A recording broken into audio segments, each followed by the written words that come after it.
Good evening and welcome to Release Your Wings. Now we're in a special series called Experiencing God. This is a really fascinating experience for me, and I am happy to share Shireen Chadha with you tonight. Hi, Shireen. Lovely to be here. I'm glad you are here. I don't know where we'd go without you. And I'm glad to be here with you. I'm Dan Bagley, and we're talking about experiencing God as an ocean of bliss. It's really a cool topic. Because this bliss thing, talk to me about how it feels. What is bliss as the BKs use it? Bliss really here is slightly different from happiness. In that bliss is this very stable ecstasy. There are no highs and there are no lows. This is just the complete spiritual joy. It's a joy beyond the senses. So bliss can be maintained throughout the day. It is not a peak experience as you're using it here. Yes. Got it. And to say what does it feel like seems a little bit strange because you say it feels blissful. Right. But give me a little bit more on that. Is it a feeling of equanimity, of everything's okay? Is it tranquility? Is it alertness? Actually, this morning I told myself I am going to experience bliss and God as the ocean of bliss before I talk about it, because it won't be authentic if I come here and talk about it and I can't experience it. And this whole morning there was this feeling of just such, all's well with the world, and I was so happy. Not happy is the wrong term, but there was just this state of, it's all right, everything is good, I'm feeling totally blissed out, I am feeling this just very stable kind of joy inside that wasn't going up or down with anything, and nothing external was bothering me. I'm hearing almost an intentionality to say to yourself, let me feel this. I know I can, and let me tune into that energy of source. Let me be that person. Right. So I would imagine that's, I'm not certain that we have to always say, okay, now I'm going to be blissful today. But it's not bad to remind yourself. Yes, and also to remind ourselves that it's our innate nature. So it's not some special gift that God gave just Shireen. It's available to everybody. It could be, because you're that special. I'm suspecting that that's not your belief. But no, everyone is equally special. I was just kidding. Yeah. But it does feel, when we're in that state, it does feel very special, that you're very special. Which is a nice paradox of sorts. Yes, I felt like I was being blessed by God. And that's why that feeling of bliss was coming, because I was being blessed by God. I like it. One of the things that the BKs say relating to the ocean of bliss is you feel that balance between love and power. Talk to me about that. Yes, I really feel that there are three words that go in order. Yeah. Balance, blessings, and bliss. Balance, blessings, and bliss. And for me, when I think of God and why He's the ocean of bliss, I think because He has perfect balance of certain qualities. And not negative quality balance, not a negative quality balance with a positive quality balance. No, He's a perfect balance between love and power. He has perfect balance between loving and detached. He has perfect balance with being disinterested and having sweetness and interest in what you're doing. And so He has all of those, that perfect balance, and that's why He's able to be blissful all the time. So applying that to us as being children of God of sorts, of being, what was your term in another thing? It wasn't mini-me, but it made Junior. Junior oceans of bliss. Yeah, a junior ocean of bliss in this. It's nice to know that we can access this, including the detachment that one has, while still working to achieve something or to do something. Yes. It's interesting how I really feel He's extremely loving and extremely detached. That means for me is that His love is unending, that He's always there, He's giving respect, He's accepting, He's being generous, He's making me feeling belong. No matter what you do. What I do. But also He's very detached from what I do, the mood swings I have, all of those things. He's very, very detached from the outcome of my own karmas, my own creation. He's very detached from that. Because I'm not putting words in God's mouth, of course, but because that's what you need to go through to experience what you need to experience. Exactly. And also, but that's his original nature. Bliss is his original nature. And so he's able to be blissful because of that balance. Got it. So how do BKs increase their ability to receive the blessing of bliss? Are there strategies, or there ways you go about it, or there beliefs? I feel all of us, not just BKs, I feel it's universally, we would need to do a few things. And I feel we have to use our time right. We can't waste it.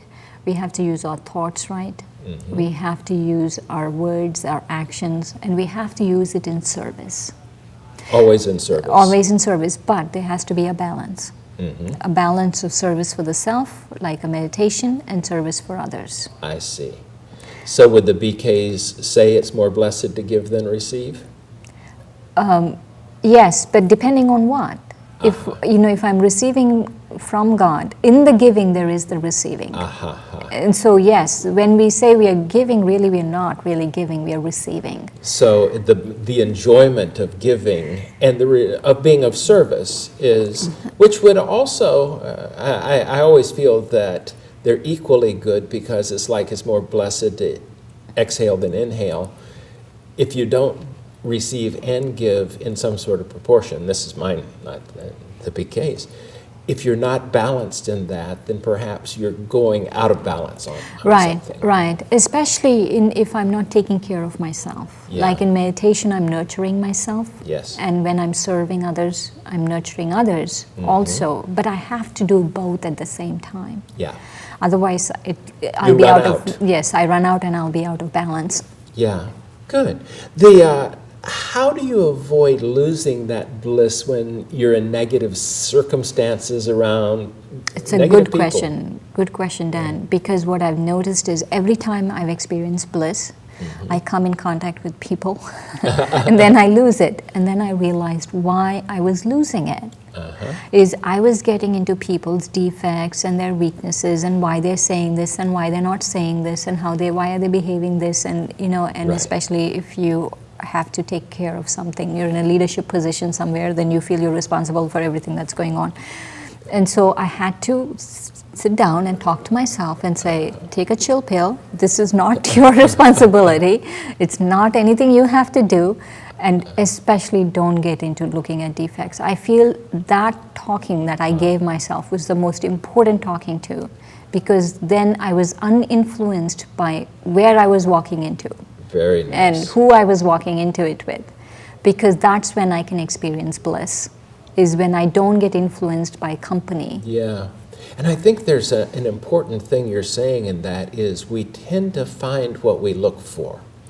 And if we hook into looking for the defects, then we're going to find defects. Right. If we look for the goodness in people, we'll tend to see the goodness in people. Exactly.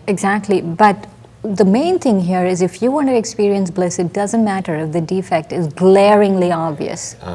It's important that you don't look at it if you want to experience bliss. Right. And labeling it by definition is giving it a definition and experience more of it. I know, and also I always feel spot it and you got it. So if you're looking at a defect before long, you'd be walking around with the same defect. Actually, I suspect that people do it the other way too. If they think they have a defect but don't want to own it, then they notice it in others. Right, yeah, that's a possibility too. I'm always suspicious of myself if I judge someone as being too fill in the blank, because I suspect that I do that and I don't own it. Which comes definitely not a blissful moment, not a blissful situation. So discuss the role of solitude in getting bliss. I know before this, when I was talking to you about solitude, you said, but do I have to be alone? And what I meant by solitude really is that I have to be alone in my mind. It doesn't matter even if I'm amidst 20,000 people. Right. But in my mind, I have to not get people into it. Got it. So bliss is an inside proposition. Right. It's an inside job. Right. I can be alone and thinking of 20 million people. Yeah. But if I am in 20,000 people and I'm just thinking of my original self, then I'm blissful. Got it. There's a very important actually saying, and I won't, there's a praise of song of God, but I won't mention that in Sanskrit, but I'll give you the sequence in which it's said, is that first I am the truth, then I'm the living being, and then I'm the embodiment of bliss. So that is applicable both to God and to the soul, human soul. And so to be able to experience bliss, I have to, in my consciousness, I have to be thinking about truth. And when I'm thinking about truth and not falsehood, when I'm aware that this is who I am and everything else is false, then I'm able to experience that bliss. I see. If I'm thinking of discontentment or what this person did or what that person did, then I won't be able to experience bliss. Which once again, that moves you to the here and the now of totally being in a state of awareness and awaking. Yeah, just ecstatic. Yeah. And it is easy to get distracted from that, I would imagine. I find it easy to get distracted. Yes, it is. Because as we set up, I want this outcome, then sometimes that outcome, which is at the very best a fleeting, momentary thing, is getting in the way of our peaceful mind. Right. The calmness that is down, as God is an ocean of fill in the blank, at the depths of it, there is a calmness of the ocean. Yeah, I always feel that in the peace that we get from experiencing God as the ocean of bliss, that initially it's a peace. And then in that depth of peace, there is a sweetness to that peace that becomes bliss. Yes. And that, I feel, is what is happening when I go deeper and deeper into the ocean of the experience of God as the ocean of bliss. Got it. Now, in that deeper and deeper and deeper thing reminds me of something else we discussed, and that is, you have a saying that you give, and then there's bliss. Explain that, and I think it's really worth sharing. Like I was sharing before, I feel that, let's say someone is being disrespectful to you, or is insulting you or defaming you. To give respect back, initially you might fight it. Yes. You might think, oh, but he doesn't deserve it, how dare he do this to me, let me give it back to him, and then you give respect. Right. And then the second time he again insults you, and then again you fight it and you say, no, but I'm entitled to better, he shouldn't have done this. You give respect. And the third time you give respect, he does the same thing and you give respect. I feel it becomes a little easier. You think, okay, I'm going to give respect because God wants me to give respect.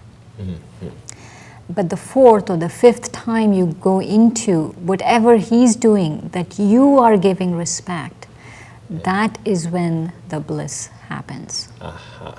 It doesn't matter, and because there's a victory feeling inside, that you're not being influenced by anything that's happening outside. Got it.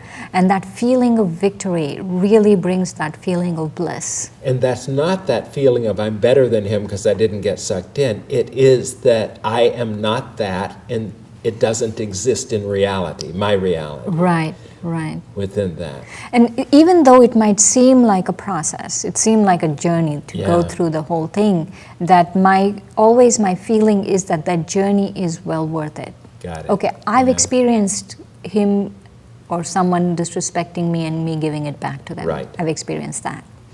But if I keep going through deeper into the journey, I will reach bliss. And so my suggestion is to keep going deeper into the journey of respect. Or anything, any quality, to just give a certain quality. I'm just was using respect as an example. Yeah, but it would be even more so than the turn the other cheek. It is really, it's transcend as you're doing that. Right, right. That takes some practice, I would think. It's not as difficult when you connect with God as the ocean of bliss. And there are two important things we have to remember here. God is the ocean of bliss, and I am junior ocean of bliss. Very nice. And tapping into that, we have the resources we need to feel the bliss on a daily basis. That's good. Thanks, Shireen. Thanks, Dan. And thank you for joining us. I hope this helps you feel a little more blissful in your day. Good evening.